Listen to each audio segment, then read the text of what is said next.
नमस्कार। आप सुन रहे हैं कहानी गोल्ड। आइए दोस्तों सुनते हैं वंदना बाजपेयी जी की लिखी कहानी बद्दुआ। आज शाम जल्दी घर जाकर नीरज अपनी पत्नी मेघा व 2 साल के बेटे मयंक को सरप्राइज देना चाहता है। काम में व्यस्त जिंदगी में जब जब वो यूं अचानक से जल्दी पहुंचा है, मेघा की आंखों की चमक ने उसकी जिंदगी के प्रति उत्साह को कई गुना बढ़ा दिया है। इसलिए वो बीच बीच में ऐसे सरप्राइज दे दिया करता है जो उन दोनों के लिए कई दिनों तक टॉनिक का काम करते हैं। साथ साथ कुछ हसीन पल जी लेने की ख्वाहिश में वो घर आते समय मेघा के लिए गजरे और मयंक के लिए चॉकलेट लाना नहीं भूला। उसको उम्मीद है कि मेघा उसे जल्दी आया देखकर खुश सी चहक उठेगी और उसके सीने से लग जाएगी। फिर वो अपनी जेब से गजरा निकालकर मेरे गुलाब के ऊपर बेला कहते हुए उसके लंबे खुले बालों में लपेटने की असफल कोशिश करेगा। रहने दीजिए, आपसे नहीं होगा, कहकर खिलखिलाते हुए मेघा गजरा उसके हाथ से ले लेगी। पर 3 बार घंटी बजाने के बाद भी दरवाजा मेघा ने नहीं, आरती ने खोला। आरती को देखकर उसका चेहरा उतर गया। गजरे के लिए जेब में घुसाया हुआ हाथ धीरे से बाहर निकाल लिया। आरती उनके यहाँ सफाई बर्तन करती है। उसको जल्दी आया देखकर वो भी ठिठकी। फिर उसकी प्रश्नवाचक निगाहों को भांपते हुए बेडरूम की ओर इशारा करते हुए बोली, मेम साहब उस कमरे में हैं। वो सीधे बेडरूम की ओर बढ़ गया। मेघा यूट्यूब पर किसी आध्यात्मिक चैनल का प्रवचन सुन रही थी। वो प्रवचन में इतना डूबी हुई थी कि उसने उसको देखा ही नहीं। जब से पड़ोस में त्रिपाठी जी रहने आए हैं, तब से ही उनकी पत्नी ने उसे लोक परलोक सुनने की आदत लगा दी है। कितनी बार उसे भी बताती रही है ब्लैक बॉल व्हाइट बॉल के फलसफे को, ये जन्म वो जन्म, पाप और पुण्य। पर उसकी अरुचि देखकर अब उसने बताना छोड़ दिया है। जानती है उसे, वो बदला लेकर न्याय करने में विश्वास करता है, क्षमा उसके शब्दकोश में नहीं। कितनी बार उसने समझाया भी है, ये लोग परलोक कुछ नहीं होता। अपराधी या गलत करने वाले को दंड मिले तो अपराध कम होंगे, न कि क्षमा कर देने से। हम अपना कर्म ईमानदारी से करें। इसके अतिरिक्त कोई कोई दर्शन उसके गले के नीचे नहीं उतरता था। शुरू शुरू में मेघा तर्क करती थी, पर अब नहीं करती। उसका मन रखने के लिए कह भी देती है कि अब मैंने देखना ही छोड़ दिया। पर आज सच सामने था। उसको मेघा के झूठ से नाराज होना चाहिए था, पर वह आज की शाम बर्बाद नहीं करना चाहता था। इसलिए हौले कदमों से मेघा की तरफ बढ़ने लगा। उसके कानों में प्रवचन की आवाजें पड़ने लगीं, वही क्षमा करने वाली। एक एक कदम आगे बढ़ाते हुए उसके मूड का मीटर पॉजिटिव से नेगेटिव की ओर बढ़ने लगा। उसको खुद पर काबू करना मुश्किल लगने लगा और न चाहते हुए भी उसका पारा 7वें आसमान पर पहुंच गया। मेघा, वो जोर से चिल्लाया। कितनी बार कहा है, मैं अपराधी को कठोर दंड देने में विश्वास करता हूँ। ये क्षमा वाले शब्द मेरे कानों में जहर की तरह चुभते हैं। तुम ऐसा इसलिए देख पाती हो क्योंकि तुमने मेरी तरह किसी की गलती के दंड को तिल तिल करके नहीं भोगा है। अपमान, निराशा और तकलीफ का जीवन क्या होता है ये मैं जानता हूँ। मेरे जीवन का उद्देश्य ही यही है कि एक बार मैं उन सब का बदला ले सकूं। एक बार उसे तिल तिल करके मरते हुए देखूं, उसकी आंखों में याचना की भीख देखूं और वैसे ही हंसूं जैसे वो हंसा था। चीख चीख कर कहूं, देख देख, मैंने अपने अपमान का बदला ले लिया है। खैर, उसने तो रिश्ता ही नहीं रखा, पर आश्चर्य ये है कि मेरी पत्नी होकर भी तुम मेरे दर्द को नहीं समझती। कहते हुए नीरज के आक्रोश के शब्द दर्द की नमी से भीग गए। सॉरी, मुझे माफ कर दीजिए, मेरा इरादा आपका दिल दुखाने का नहीं था, मेघा ने उसका हाथ पकड़ते हुए कहा। पर अब उसके खुले हुए रेशमी बाल, नीली साड़ी, बड़ी बड़ी कजरारी आंखें उसे आकर्षित न कर सकी। पापा पापा कहकर ताली बजाता हुआ नन्हा मयंक भी उसको 30 साल पुराने दर्द से खींचकर नहीं ला पाया। चॉकलेट और गजरे को बिस्तर पर पटकते हुए वो स्टडी रूम की ओर बढ़ गया। आज उसके घाव एक बार फिर छिल गए थे और उन पर मरहम पट्टी के लिए उसे एकांत की दरकार थी। मेघा सहमे हुए मयंक को गोद में उठाकर दुलारने लगी। वो जानती थी कि आज रात नीरज खाना भी नहीं खाएगा। अंदर से लॉक हुए स्टडी रूम के दरवाजे के बाहर उसकी सिसकियां नीरज पर कोई असर नहीं करेंगी। सुबह तक खुद को संयत कर वो खुद ही बाहर निकलेगा। मेघा जानती है कि नीरज दिल का बहुत साफ है। शादी के बाद उसने उसको किसी चीज के लिए नहीं रोका, परंतु क्षमा शब्द से उसे नफरत है। इसलिए वो उसको इन वीडियोस को देखने से मना करता है। उसके घाव कुरेद जाते हैं। उसका इतना प्यार भी नीरज की नफरत की आग को ठंडा नहीं कर पाया है। इधर नीरज स्टडी रूम में हमेशा की तरह माँ की तस्वीर हाथ में लेकर काउच पर लेट गया। स्टडी रूम में तरह तरह की किताबें हैं जो नीरज कभी नहीं पढ़ता। वो डिपार्टमेंट मेघा के हवाले है। वो जब भी यहाँ आता है तो बस माँ की तस्वीर को पढ़ता है। न जाने कितने अनुत्तरित सवालों से जूझता है और इस इम्तिहान में खुद को अनुत्तीर्ण घोषित कर माँ से एक मौका और देने की बात कहे, फिर एक ख्वाब बुनने लगता है जब वो अन्यायी को दंड देकर इस परीक्षा में पास होगा। आज माँ की तस्वीर फिर उसके हाथ में है। झरते आंसुओं के साथ धुंधली होती तस्वीर के बीच एक बार फिर यादें साफ होती चली जा रही हैं। इसमें से बहुत कुछ उसने सुना है और बहुत कुछ स्वयं भी भोगा है। निम्न मध्यम वर्ग की उसकी माँ से उसके पिता ने प्रेम विवाह किया था। इंजीनियरिंग कॉलेज के ठीक सामने उसके नाना की छोटी सी दुकान थी जिसमें घर के बने लड्डू, पेड़े, गाजर का हलवा आदि बेचा करते थे, जो 4 बेटों और एक बेटी के भरण पोषण के लिए बस गुजारा भर दे पाती थी। बगल की पिज्ज़ा, बर्गर, पेस्ट्री, चॉकलेट की दुकान पर जहाँ भीड़ भिनभिनाया करती, वहीं इस देसी मिठास को चखने इक्का दुक्का लोग ही पहुँचते। ये वो दौर था जब विदेशी कंपनियों के लिए दरवाजे खुले थे।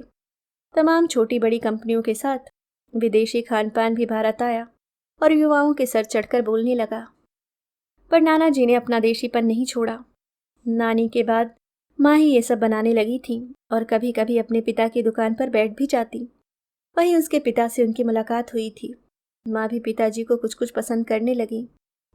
प्यार के अंकुर फूटने शुरू ही हुए थे कि पिताजी ने शादी की जिद पकड़ ली। नाना जी सहर्ष राजी हो गए। मुश्किल थी हरिहर नाथ उर्फ दादाजी को समझाना।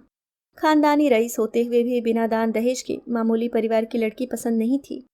उन्होंने बहुत कोशिश की कि ये शादी न हो, पर पिताजी के आगे उनकी एक न चली।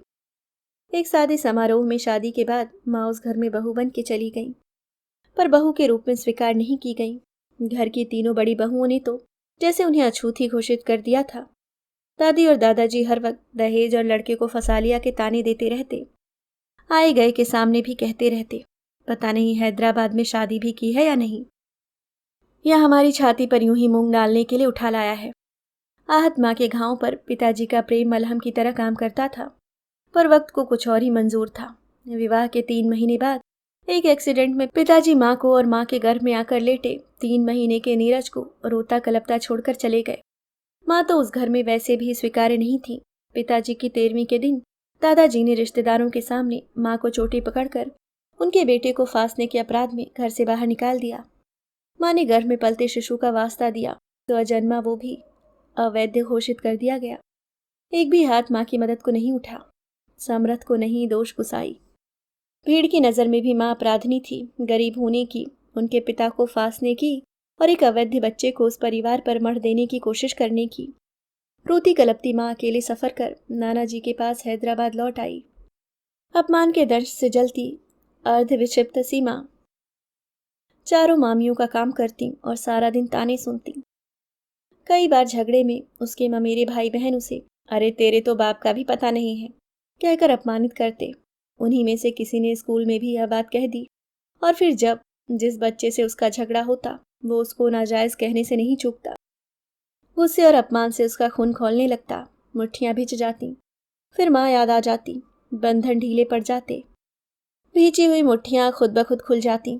सारा गुस्सा, सारा दर्द पीकर वो घर लौट आता। कभी कभी माँ से कहता भी तो माँ उसे ही चुप रहने और सब सहने की हिदायत देती। वो सह तो जाता, पर इस अपमान का बदला लेने की इच्छा उसके अंदर और तीव्र हो जाती। अन्याय के विरुद्ध आवाज उठाने के लिए उसके अंदर एक अभिमन्यु बड़ा हो रहा है। इस बात से माँ भी अनभिज्ञ थी। इतना अपमान सहने के बावजूद भी सर पर छत और 2 चून रोटी भी तब तक चली जब तक नाना जी जिंदा थे। नाना जी की आंखें मूंदते ही मामा मामियों ने उनसे वो सहारा भी छीन लिया। उस समय 5वीं क्लास में पढ़ता था वो। माँ को उसकी पढ़ाई छूट जाने की चिंता हुई। सारे दर्द भूलकर उसकी खातिर माँ उसे लेकर एक बार फिर दादाजी की चौखट पर गई। इस बार उन्होंने हाथ जोड़कर गुहार लगाई कि वो उसे रख लें, पढ़ा लिखा दे। ये इसी घर का अंश है, वो पलटकर कभी नहीं आएंगी, भले ही भीख मांगकर अपनी जिंदगी काट लें। उनके शब्द आज भी उसके कानों में बजते हैं जब उन्होंने चिल्लाकर माँ से कहा था, चुप कर बदतमीज, मेरे बेटे को फंसाकर मार डाला। न जाने कौन से गृह बैठे थे तेरी कुंडली में आते ही खा गई। न जाने कौन से गृह बैठे थे तेरी कुंडली में आते ही खा गई। अभी भी चैन नहीं है। ये गंदा खून मेरे सर पर थोपने आई है। ले जा इस पाप की औलाद को यहाँ से, ये मेरा पोता नहीं है। न जाने कहाँ से उसकी नन्ही मुट्ठियों में उस समय इतनी ताकत आ गई थी कि उनका हाथ बालों में पकड़कर झकझोरते हुए जोर से चिल्लाया था वो, हरिहर नाथ, तू मेरी माँ का इस तरह अपमान नहीं कर सकता। ना तू मेरा दादा ही हो सकता है। थूकता हूँ ऐसे खानदान पर। जा रहा हूँ अपनी माँ को लेकर। वो अपनी माँ को लेकर घर के बाहर निकलने लगा। पीछे उनकी विद्रूप सी हंसी उसका पीछा करती रही। रास्ते भर वो अपनी माँ से कहता रहा, माँ मैं लौटूंगा मैं एक दिन, जिस दिन ये हरिहर अपने घावों से तड़प रहा होगा, इसकी आंखों में मृत्यु की याचना होगी उस दिन मैं छिड़कने आऊंगा इसके घावों पर नमक। तुम चिंता मत करो माँ, उस दिन मैं भी ऐसे ही विद्रूप सी हंसी हंसूंगा। घर लौटने के बाद ईंट के भट्ठे पर काम करते हुए उसने अपना व माँ का पेट भरा। 10वीं तक पढ़ाई भी की। वो एक कर्मयोद्धा की तरह जीवन के सवालों को हल करना चाहता था, पर माँ ने साथ नहीं दिया। उनकी दोनों किडनियां खराब हो गईं। महंगा इलाज वो करवा नहीं पाया। माँ भी उसे छोड़कर चली गई। उस दिन के बाद से हरिहर नाथ की विद्रूप सी हंसी उसका पीछा करने लगी। उसकी मुट्ठियां भिज जाती। वो मन ही मन संकल्प लेता, उसे हरिहर नाथ से भी ज्यादा पैसे वाला बनना है। फिर जाएगा वो एक दिन उनके पास। पढ़ाई छूट गई। उसने घर में मोमोज बनाकर आसपास के ढाबों में सप्लाई करना शुरू किया। पैसे बचे तो छोटा सा ढाबा, फिर छोटा सा होटल तक पहुंचा। यही वो समय था जब उसे एक न्यूट्रिशियन नताशा जी मिली। उन्होंने उसे अपने क्लाइंट्स के लिए लो कैलोरी फूड बनाकर देने का कॉन्ट्रैक्ट किया। आइडियाज उसे जम गया। अब वो शहर भर में लो कैलोरी फूड सप्लायर बन गया। एक शहर से दूसरे शहर होते हुए पूरे प्रांत में उसने अपना बिजनेस फैला लिया। रुपया पैसा, बड़ा मकान, बड़ी गाड़ी, मेघा जैसी पत्नी, मैंक जैसा बेटा, सब कुछ उसकी जिंदगी में आया। नहीं आया तो उस घाव का मलहम जो हरिहर नाथ ने उसे दिया था। ना ही खत्म हुई उसको तिल तिल मरते देखने की इच्छा। ये अलग बात है कि अब वो हर समय उस दर्द में नहीं रहता, पर जब भी घाव कुरेद जाता है तो उसको संभालना मुश्किल होता है। गलत को सजा देना उसके जीवन का उद्देश्य है। अपने आसपास मोहल्ले शहर में कहीं भी अन्याय देखता है तो वह चुप नहीं बैठता। शोषित का जमकर साथ देता है। उसे बदला लेने को प्रेरित करता है। क्षमा उसकी नज़र में अपराध है। ये उसकी इच्छा भी है और मजबूरी भी, क्योंकि हर बार किसी शोषित को देखकर उसको वो विद्रूप सी हंसी सुनाई देने लगती है और उसकी मुट्ठियां भिजने लगती हैं। रात ख्यालों में कब बीत गई पता ही नहीं चला। सुबह लगी हल्की सी झपकी को खिड़की से आती धूप और चिड़ियों की प्रभात फेरी आकर हौले से खोलने लगी। उसने आंखें खोलकर देखा 7 बज गए हैं। उफ, जल्दी करो, काम पर जाना है, सोचते हुए वो झटके के साथ काउच से उठा। बाहर मेघा चाय की ट्रे लिए अपनी चिरपरिचित मुस्कान के साथ सामने खड़ी दिखी। देर से नहाने वाली मेघा सुबह से ही सज धज कर तैयार हो गई। उसने हल्की गुलाबी रंग की साड़ी पहन रखी थी। होठों पर हल्की गुलाबी लिपस्टिक और आंखों में उसको देखकर पहली मुलाकात की खुशी के समान पड़े हुए गुलाबी डोरे। मेघा जानती है कौन सी चीजें उसे खुश करती हैं। उसको अतीत से बराबर वर्तमान में खींच लाने का मादा भी उसी के पास है। तभी तो मुस्कुराती हुई बोली, जादू की छप्पी चाहिए? और प्रेम के गुबार ने दर्द के गुबार को पीछे धकेल दिया। वो जानता है कि मेघा सपने में भी उसका दिल दुखाने की बात नहीं सोच सकती। बस वो क्षमा में विश्वास करती है। वो ही अपने अतीत के दर्द को गाहे बगाहे उसके ऊपर लाद देता है। उसे कल उस पर जोर से बोलने का पछतावा भी है। उसने अपनी तरफ से खामियाजा पूरा करने के लिए सप्ताहांत में मुंबई घूमने का प्रोग्राम बना लिया। खुशी से चहक उठी मेघा। छोटी छोटी बातों पर बहुत खुश हो जाना उसकी आदत है। 4 दिन मेघा और मयंक के साथ मुंबई में बहुत अच्छे बीते। तरोताजा होकर घर वापस आया ही था कि दूसरे प्रदेश में भी उसका फ्रेंचाइजी खोलने के ऑर्डर आने लगे। अब उसे कई शहरों का दौरा करना था। मेघा के चेहरे पर खुशी के साथ हल्की सी मायूसी देखकर उसने उसे अपने सीने से लगाकर कहा, तुम कहो तो नहीं जाऊंगा। तुम्हारी खुशी से बढ़कर ये बिजनेस तो नहीं।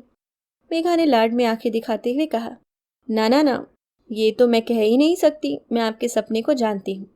7-8 दिनों की बात है, मैं पिताजी के पास चली जाऊंगी। 10 दिन का दौरा पूरा करके कल उसे लौटना ही था कि कानपुर में भी फ्रेंचाइजी खोलने का फोन आया। कानपुर यानी हरिहर नाथ का शहर। एक शहर जो उसका होकर भी उसका नहीं है। एक शहर जहां से अपमानित होकर वो निकाला गया था, वहां उसे सम्मान के साथ बुलाया जा रहा है। मन में एक दबी हुई इच्छा हुई कि जाए, हरिहर शुक्ला को दिखाए कि देखो, जिसको तुमने पढ़ने तक का सहारा नहीं दिया था, आज उसका कद तुम्हारे कद से ऊंचा है। जिसको तुमने अपना खून मानने से इनकार किया था, आज वो अपनी माँ का नाम रोशन कर रहा है। जिसको तुमने घर के अंदर घुसने नहीं दिया था, आज वो तुम्हारे शहर के सबसे रईस आदमी का मेहमान है। उसने आमंत्रण स्वीकार कर लिया। एक बार फिर सारी रात माँ उसके साथ रही। मेघा भी नहीं थी उसे अतीत से निकालने के लिए। क्रोध बढ़ता ही गया, मुट्ठियां भिजने लगी। खूब खरी खोटी सुनाने की भावना उसके कदम पुराने कानपुर के बड़े बड़े हाथों की ओर ले जाने लगी। हर बढ़ते कदम के साथ वो एक वाक्य गढ़ रहा है जो उसे हरिहर नाथ को सुनाना है। आज उसकी आग शांत होगी। आज के बाद उसके अतीत को यहीं छोड़कर पूरी तरह अपने वर्तमान, अपनी मेघा और अपने मयंक के पास लौट जाएगा। पर ये वो कानपुर नहीं था जिसे वो वर्षों पहले छोड़कर आया था। हाथे नुमा मकान रिहायशी अपार्टमेंट बन चुके हैं। छोटी बड़ी दुकानें शॉपिंग मॉल्स में बदल चुकी हैं। बड़े बड़े आम शहतूत के पेड़ों की जगह हर घर के आगे छोटी छोटी क्यारियां रोप दी गई हैं। विदेशी घास से सजी जमीन पर क्रोटन के पौधे तुलसी के आगे खड़े इठला रहे हैं। एक पल को उसके कदम लड़खड़ा गए। क्या पता हरिहर नाथ जी का घर और पैसा उससे भी कहीं अधिक बढ़ गया हो। आखिर 3 बेटे और उनका परिवार भी तो कुछ कमा रहा होगा। हो सकता है उनके पास उससे भी कहीं ज्यादा पैसा हो और वो उसे एक बार फिर अपमानित कर दें। हो सकता है हरिहर नाथ ही ना रहे हों। लौट जाओ नीरज, लौट जाओ। अब की टूटे तो तुम्हें कौन संभालेगा। आखिर मेघा और मयंक का क्या कसूर है जो तुम उन्हें फिर से दर्द में डाल दोगे। बड़ी मुश्किल से जिंदगी सुधरी है, खुद ही उसमें आग न लगाओ। हर बढ़ते कदम पर मन उसे संभावित खतरे की तरफ आगाह करते हुए बार बार पीछे खींच रहा था और चेतना बिना प्रयास उसे आगे धकेल रही थी। आखिरकार उसने अपने को ठीक उस घर के सामने पाया जिस पर लिखा था A 227/37। पर यहाँ विशाल हवेली की जगह एक आलीशान अपार्टमेंट खड़ा है। चमचमाते फ्लैट्स, बड़ी बड़ी गाड़ियाँ और दरवाजे पर हर आगंतुक से जाने वाले घर का नंबर लिखवाकर जाने की अनुमति देते संतरी। ये वैभव देखकर वो लौटने को हुआ, तभी संतरी ने पूछा, किसके घर जाना है। हरिहर नाथ, उसके मुंह से अनायास ही निकल पड़ा। संतरी ने उसे आश्चर्य से ऐसे देखा जैसे कोई कानपुर में कुतुब मीनार ढूंढ रहा हो। फिर उसने पार्किंग एरिया बने सर्वेंट क्वार्टर की ओर इशारा करके कहा, दूसरा नंबर। वहां उसने आश्चर्य से देखकर पूछा, लेकिन ये तो हरिहर नाथ की ही जमीन है नहीं थी। बेटे जमीन बेचकर मुंबई चले गए, वहीं कारोबार करते हैं। वृद्ध और अशक्त पिता जब जमीन बेचने को राजी नहीं हुए तो उनको यहीं छोड़ गए। बरसों हो गए कोई नहीं आया, अब तो आखिरी ही समय समझो। आप कैसे आए। संतरी ने उसकी जिज्ञासा शांत करते हुए प्रश्न पूछा। कुछ खास नहीं, पुरानी जान पहचान थी, कानपुर आए तो सोचा मिल लूं। कहते हुए वो आगे बढ़ गया। तो यहाँ रहते हैं हरिहर नाथ जी। उनके बेटे उन्हें बुढ़ापे में यहाँ मरने के लिए अकेले छोड़ गए। उसे महसूस हो रहा है आज का दिन उसकी जिंदगी का सबसे खास दिन बनने वाला है। बेटों द्वारा छोड़े गए हरिहर नाथ को वो जी भर के सुनाएगा। अपने व अपनी माँ के हर अपमान का बदला लेगा और चलते समय वही विद्रूप सी हंसी हंसेगा जो उसके जाने के बाद उसकी मृत्यु तक उसके कानों में बजती रहेगी। उसने कमरे का दरवाजा खटखटाया। बस भिड़ा है, तनिक खोल के घुस जाओ। बगल के कमरे से किसी स्त्री की आवाज आई। उसने दरवाजा खोला। तेज संडास उसकी सांसों में घुल गई। सामने एक दीनहीन लकवाग्रस्त वृद्ध अपने बिस्तर से जकड़ा पड़ा दिखा। शरीर कंकाल मात, आंखें धसी हुई, एकटक छत की ओर देखती हुई जैसे मृत्यु की याचना कर रही हूँ। चेहरा पीला पड़ा हुआ, ऊपर की तरफ एक मटमैली बनियान जो जगह जगह उधड़ी हुई वह पीछे से सिर्फ ऊपर गले तक सरकाई हुई। शरीर के नीचे के भाग में कोई वस्त्र नहीं, बस एक डायपर मल मूत्र को रोकने के लिए बंधा हुआ, लेकिन शायद उसे कई दिन से साफ नहीं किया गया था। बिस्तर गीला और मल कुछ सूखा, कुछ गीला उसके चारों ओर सना हुआ। पीठ पर बड़े बड़े बेड सोर जिनके घाव से मवाद रिश्ता हुआ। उफ। उसने वृद्ध से हटाकर कमरे पर नजर डाली। कमरे में एक बिस्तर, एक अलमारी और एक छोटी टेबल। टेबल पर कुछ अधखाया दाल चावल जिस पर भिनभिनाती हुई मक्खियां। उसे अपने कहे शब्द याद आ गए। माँ, मैं लौटूंगा एक दिन, जिस दिन ये हरिहर अपने घाव से तड़प रहा होगा। इसकी आंखों में मृत्यु की याचना होगी। उस दिन मैं छिड़कने आऊंगा इसके घाव पर नमक। तुम चिंता मत करो माँ। उस दिन मैं भी ऐसे ही विद्रूप सी हंसी हंसूंगा। वो बिना किसी भाव के निर्विकार सा देखता रहा। उसने जो चाहा था वो प्रत्यक्ष उसके सामने है। उसे तो खुश होना चाहिए। उसकी वर्षों की तपस्या फलीभूत हुई। आज उसका आक्रोश पूरी तरह जलकर भस्म हो जाना चाहिए। आगे की जिंदगी उसके दर्दनाक अतीत से पूरी तरह मुक्त होने की खुशी होनी चाहिए। उसे तो उसी विद्रूप सी हंसी में हंसना चाहिए। पर ये उसकी आंखें नम क्यों हो रही हैं? उसका दिल जोर जोर से क्यों धड़क रहा है? उसे उबकाई सी क्यों आ रही है? वो घबराकर बाहर निकल आया। सामने से आती घरों में काम करने वाली एक औरत उससे कहने लगी, आप काहे को मिलने आए हो बाबूजी? आपको तो चीन्हे ही ना हुई हैं। ये तो नरक माँ हैं, गू मूतमा लौट रहे हैं। जाने कौन पाप किए हैं कि भुगत रहे हैं। बेटे मेहतर लगा गए हैं, वही सफाई कर देत है और खाना भी खिला देत है। पर है बड़ा आलसी, रोज आवत ही नहीं। हमसे भी कहे थे करने को, पर ये गू गलीच हमसे होत नहीं। आप आए हो तो कह दे रही हैं कि लड़का लोगों को फोन करो, इन्हें यहाँ से ले जाएं। ये बदबू माँ हम लोगन की और मट्टी खराब हो रही है। पर वो लोग आएंगे नहीं। बुढ़ापा माँ पैसा कौड़ी पास न हो, शरीर साथ न देवे तो खून भी अपना रंग दिखाई ही देत है। कहकर वो चली गई, उसको उसकी छटपटाहट के साथ अनुत्तरित छोड़ के। वह भी लौट रहा है, मन में कुछ खौल सा रहा है। उसके कदम भारी हो रहे हैं। वो हंसना चाहता है, वही विद्रूप सी हंसी, पर उसकी आंखें छलक रही हैं। वो अपने अतीत से मुक्त होकर एक बार फिर सपने बुनना चाहता है, पर असहाय हरिहरनाथ उसकी आंखों के आगे से हट नहीं रहे हैं। वो विजय के गीत सुनना चाहता है, पर उसे लकवाग्रस्त मुख की गेंगे की आवाजें सुनाई दे रही हैं। उसका अपना ही मन दो भागों में बट रहा है। वो उसके दादाजी हैं। उन्होंने उसे कभी अपना पोता तो माना ही नहीं।